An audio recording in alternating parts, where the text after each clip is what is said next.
Et donc, on va laisser maintenant la parole à madame, le temps de retrouver ma petite note pour la présenter, hein.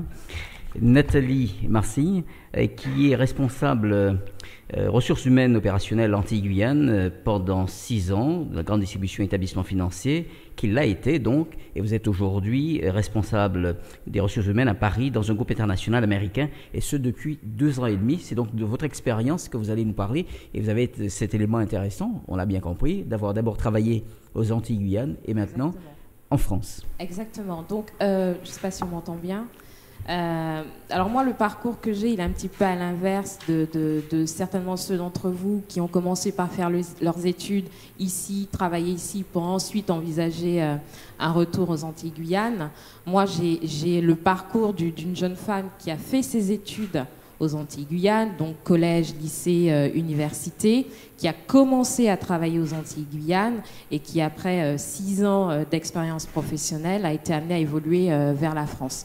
Ce qui m'amène à parler de 2 choses au travers de mon expérience. 1, l'employabilité, et 2, selon moi, la façon dont il faut appréhender le mieux possible le retour aux Antilles-Guyane, parce que justement, ayant commencé par les Antilles-Guyane et travaillant maintenant à Paris, je suis en mesure de faire une comparaison qui, à mon sens, pourra aider les uns et les autres. Pour ce qui est de l'employabilité, j'ai envie de rassurer les uns et les autres. On a souvent tendance, et pour l'avoir vécu, on a souvent tendance à dire que parfois les études que l'on fait localement et les expériences professionnelles qu'on a localement sont des expériences ou des diplômes un peu cocotiers. Et donc je suis là pour montrer le contraire. C'est que oui, on fait ces études localement, oui, on commence à travailler. La preuve, on m'a proposé à un moment donné de partir, continuer mon expérience professionnelle à Paris. C'est que très clairement, les diplômes, les expériences professionnelles sont reconnus. Bien sûr, il faut mettre en œuvre un certain nombre de choses de qualité, etc.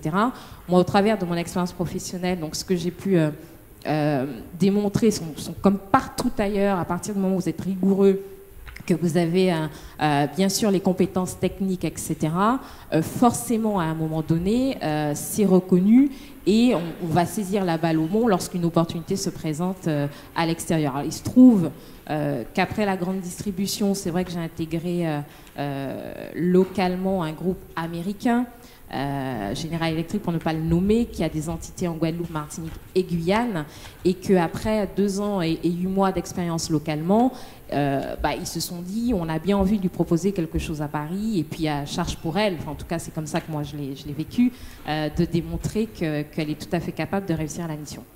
Ça se passe très bien. Donc encore une fois, pas de j'ai envie de dire de honte ou de frustration ou de malaise par rapport au fait d'avoir fait d'abord un cursus études plus vie professionnelle en Guadeloupe, Martinique et Guyane, et ensuite venir travailler en France. Donc ça m'amène au 2e point. Pour ce qui est de l'employabilité, donc on peut en reparler si vous avez des questions, mais ça m'amène au 2e point, qui est celui de dire, selon moi, quelles sont les meilleures clés de réussite, encore une fois au travers de mon expérience personnelle et professionnelle, lorsqu'on décide de retourner travailler aux Antilles-Guyane. La première chose, et peut-être que M. Caprice va abonder dans mon sens, c'est accepter un certain nombre de choses, ou tout du moins réaliser que quand vous retournerez travailler aux Antilles-Guyane, il va falloir vous faire un certain nombre d'idées. La première étant accepter de travailler différemment. Différemment, pourquoi? Parce que forcément, les structures sont plus petites. Et là où vous avez peut-être l'habitude de travailler plus en oui, c'est mieux.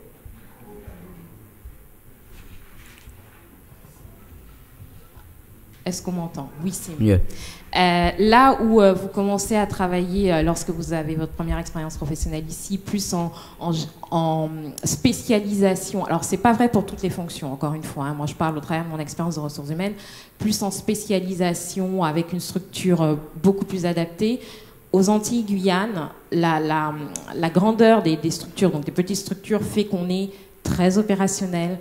On peut être amené à être un peu plus polyvalent que ce qu'on peut être lorsqu'on travaille en France. Typiquement, moi j'ai un exemple, lorsque je suis arrivée ici, j'avais plutôt tendance à vouloir tout faire moi-même, alors que bon, on a une assistante RH, on a un chargé de recrutement, parce que localement, eh bien, je faisais tout ça pour les 3 entités qui se trouvaient aux Antilles-Guyane.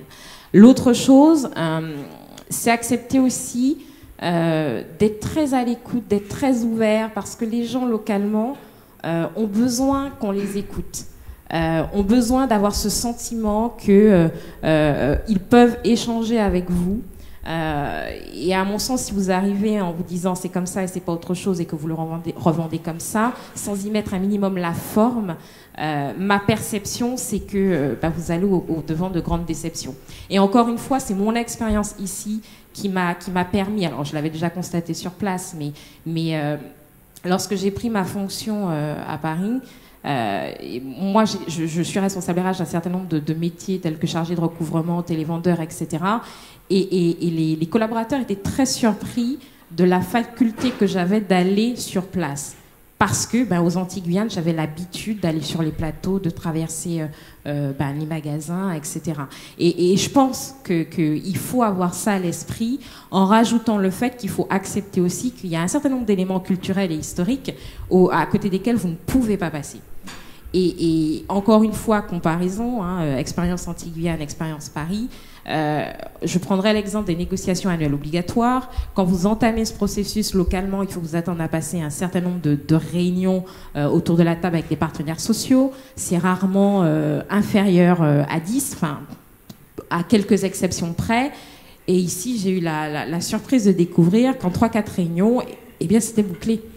Qu'on soit d'accord ou qu'on ne soit pas d'accord. Et si, sur une fonction telle que responsable RH, vous décidez d'entrer et que vous n'avez pas à l'esprit que des négociations annuelles obligatoires, vous avez peu de risques de les boucler en 3-4 réunions, là encore, vous allez au-devant de grandes déceptions. Et le dernier point, et qui a son importance, il faut lorsque l'on rentre, se dire... il faut que je m'attende à ne pas avoir une vie personnelle, sociale, extra-professionnelle telle que je l'ai dans un environnement comme à Paris. Parce que vous avez beaucoup de sorties, vous avez beaucoup de choses qui sont accessibles. Il faut être préparé à vous dire, je rentre, je ne dis pas qu'il n'y a rien, encore une fois, mais je rentre, j'aurai moins d'accès à des choses comme des musées, des spectacles, etc.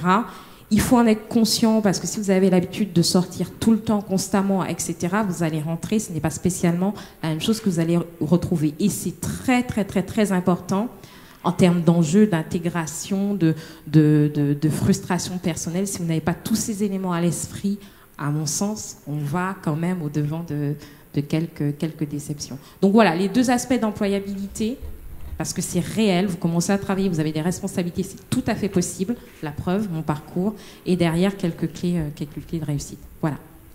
Merci Nathalie, merci.